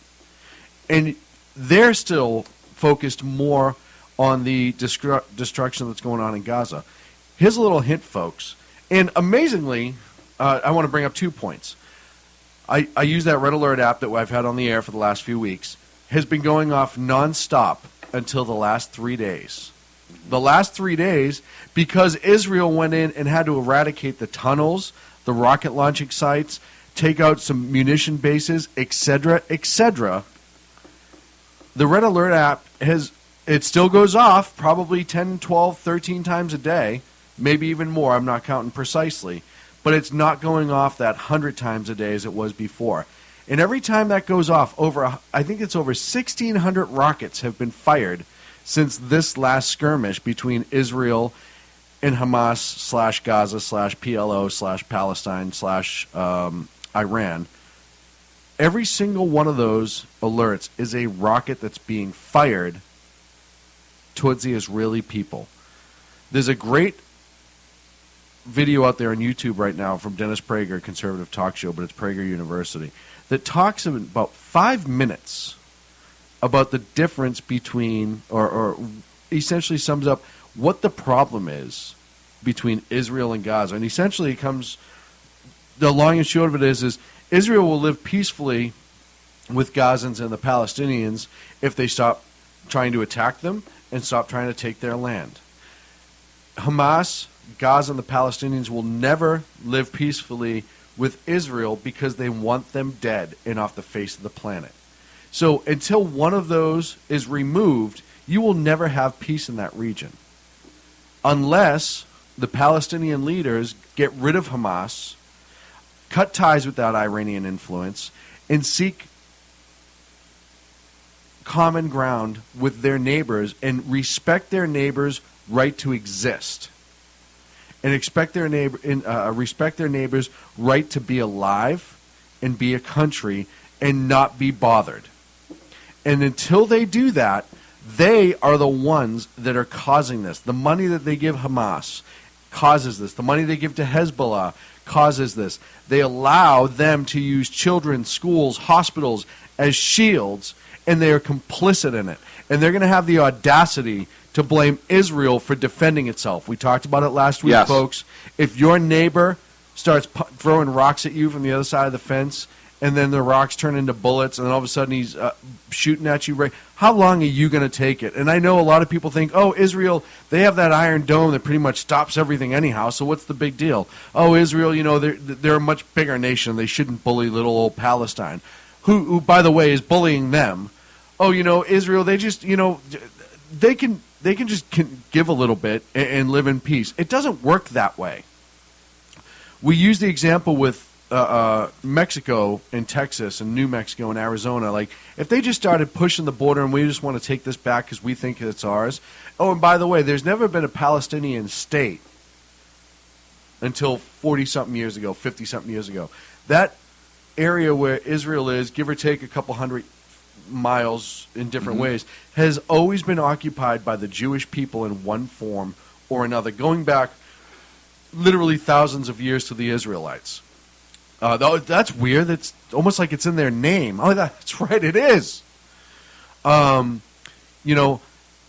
Israel became a state in 1947, almost immediately every Arab country around them declared war on them, and Israel's been forced to fight from the beginning until now. The good part is Egypt now is starting to play a role, and I think they're starting. They have been for a while. But again, since the Arab Spring. Yes, against the Arab Spring. And they're starting to put pressure more on Gaza than they are on Israel. Right, but you have the UN that comes out with these ridiculous resolutions and investigations. Do you know how much we fund the UN? Yes. Over $1 billion. Over $1 billion.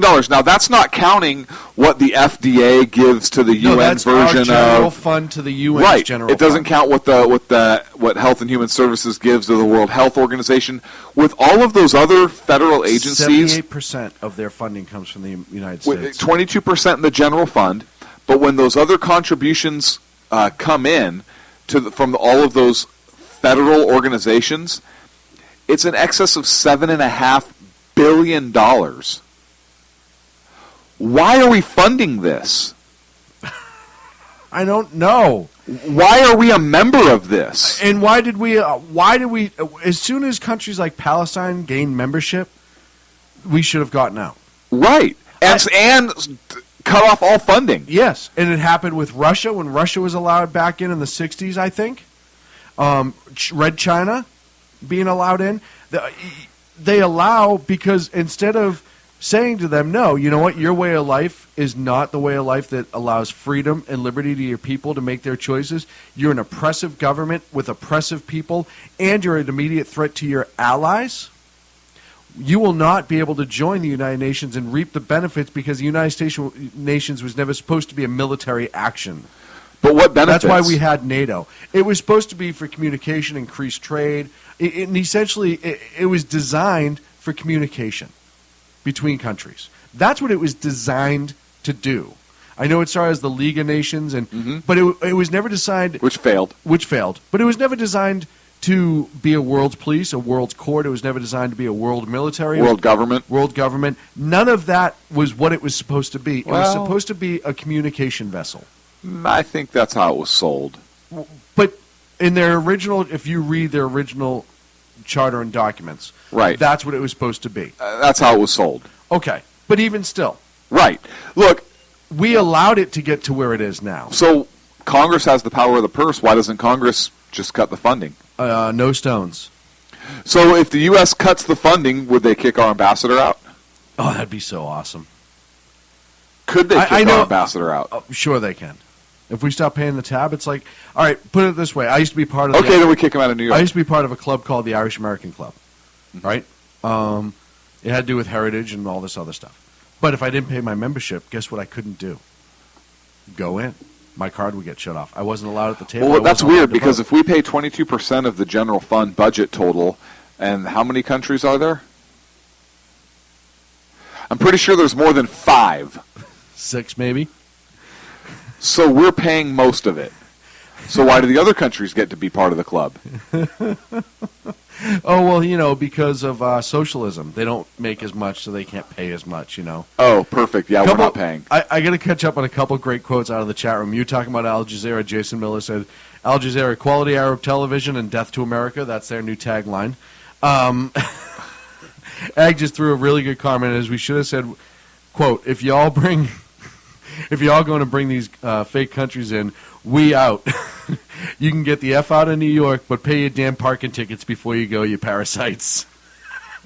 Yeah. I already said I'd rent the U-Hauls. I'd pay for the U-Hauls to help move them, just to get them out quicker.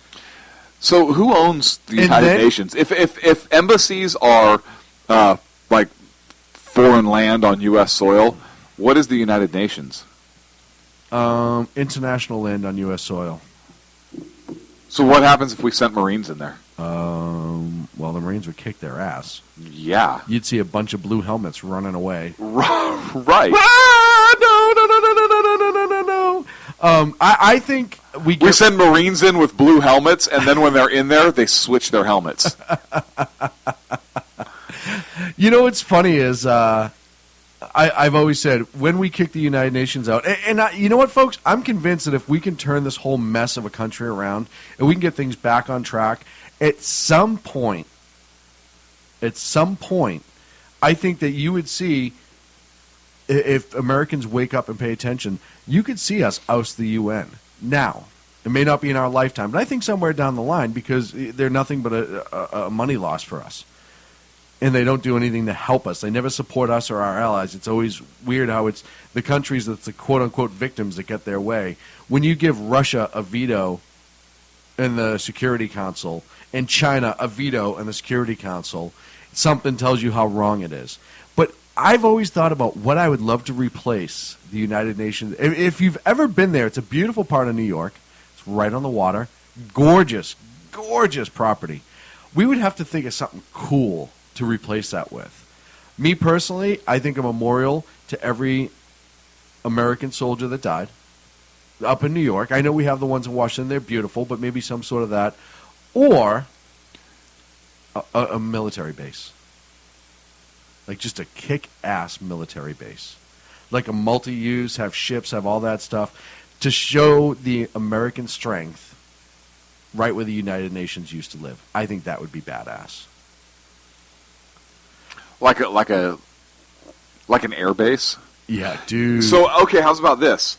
How about job training center for veterans from Agrador? That would be a great one. How about an airstrip, and there housed would be just one bomber capable of reaching any one of those pissant countries that was part of the UN with its payload as a symbol of this is what was here, and now we're capable of reaching every single one of you with this. Jason Miller, who's always thinking of us first, new broadcast studio for SHR Media. I like it. And he did ask if he could sit in the UN Secretary General's General's office. I'm okay with that. That's the brothel. Stop it. I'm not the person that said I wanted to sit in that chair. Ag in the chat did say we should get the NYPD to surround the joint with paddy wagons. I don't like that term. It's racist. Send the Marines in and roast the bums, drive them to the nearest airport and fly them all to Mecca. I say we round them all up and kick them to Mexico. Dude, how great would that be? Right? You're all under arrest. Diplomatic immunity. You made the brothel joke, but it already is a brothel in a way right now. It is. So yeah, there's a lot of whores change there. it from that. Exactly. We need to change it from I that. say we bus, not even fly them, bus them.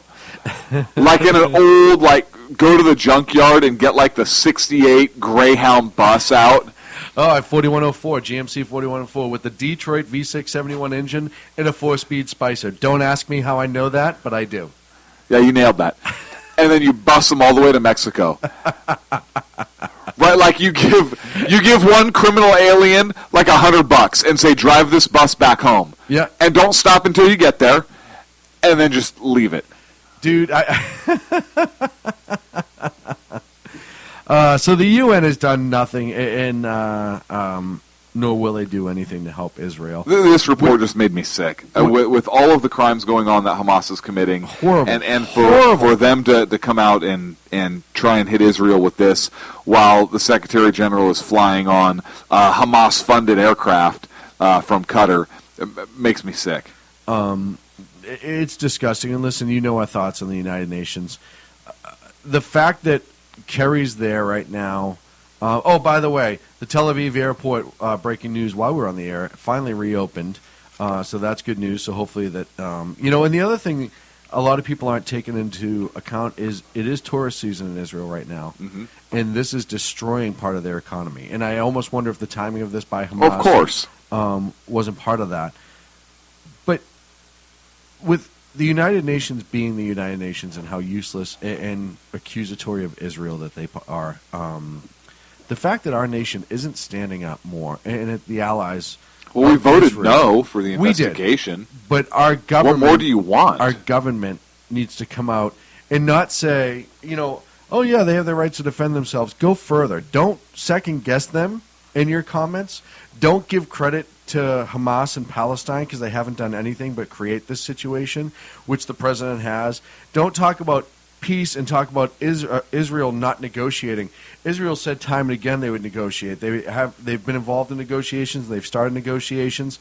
They've actually succeeded some portions of land as part of the negotiations that the Palestinians walked away from. When the Palestinians are ready to be recognized, and if they want to be recognized as a nation and they can figure it out with Israel and that plot of land and maybe someday be recognized as a nation. You know what? There's plenty of private islands for sale. Go frickin' buy one and throw a flag up. Stop. I see what you're saying, but hear me out. Okay. Say the two talk. None of our business. At the end of the day, it's none of our business what the contract comes down to. If Israel wants to make that push because Palestine says, hey, you know what? We've ousted Hamas ourselves. We've actually killed or executed or got rid of them because they're the ones that are causing the problem, not the Palestinian people. We're ready to talk in Israel. They come to an agreement, however, a small plot of land, whatever. If Israel says yes, we will now talk and recognize that as its own state, except I'm not saying they have to, I'm not saying they want to.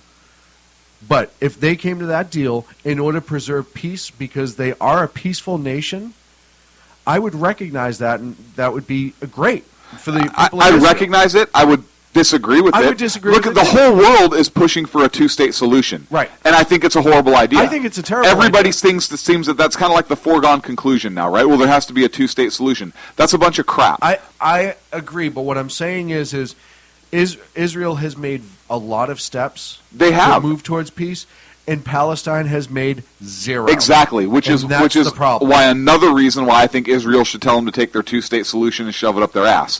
If they want their own country, go buy a frickin' island and throw your flag up in the sand. Yeah, absolutely. And that's kind of my point I Just was making earlier. That's look, and I'm not being a smart. I kind of am, but I'm really not. No. If there's plenty of private property out there, go frickin' buy something and call it your own country. But there's no way I think Israel should agree to a two-state solution. If they do, I would. Yeah, of course I'd recognize it. Well, and that's my point. My point was but they shouldn't. My point was if Israel decides to negotiate on their terms because of the Palestinians, okay, great. That's my point. But to say Israel is the cause of all this, which a lot of people in the media are, and a lot of liberals in this country are all over Israel because they do not understand their history. But Israel has several times brought to the table realistic, almost too giving peace processes and plans to end this, and they have stepped away time and time because again. they don't want peace. They want the destruction of Israel, which is what people need to understand. Exactly, and that, my friend, is the bottom line as to what the problem is over there. It is, and you're not going to solve that through peace negotiations. You don't negotiate that away. Right. You don't negotiate that hatred away. You don't negotiate, I want to wipe you off the face of the earth.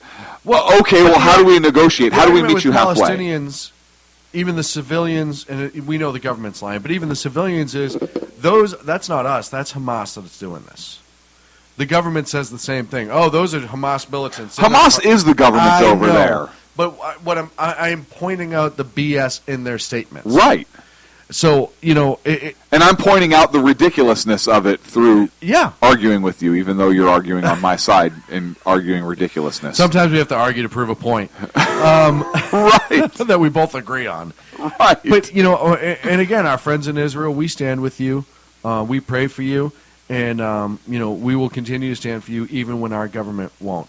Speaking of real quick story before we're on our way out, which we are on our way out, folks, and it's been a blast here. We thank you for joining us every week here on the SHR Media Network at 8 p.m. on the Pacific, 9 p.m. on the East Coast. Make sure you join us all the time. Check out the shrmedia.com. Follow us on Twitter and on Facebook. Do everything you can to get the word out there. We truly, greatly appreciate it. One quick story about finding a private island and putting your flag on it. There was a guy somewhere in this country, I don't know where, whose daughter said that he wanted to be a princess. He found a plot of land somewhere in a uncontested country that was just essentially nothing. It was privately owned, but it wasn't part of any nation. Bought the nation, planted his own flag on it, and named his daughter the princess of the country. I thought that was pretty awesome. That's awesome. How much money did that cost him? Who knows? I don't even want to know. We will see you next week, folks, here on the Sackheads Radio Show. Thank you so much for joining us. Dude, her own island. She's a princess. Does that mean her friends have to call her princess? Dude, I would if I was her, yeah. I'd be like, no, it's princess. That's it. And this is a crown jewel. This is the crown jewel. Right. With their Hello Kitty earrings. They're freaking crown jewels. For those who are tuning in around the world to the best late-night conservative talk, Sackheads Radio. Sack News.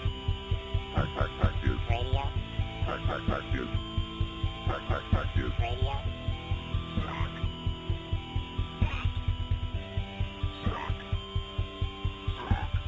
The best late-night conservative talk show in America. In America.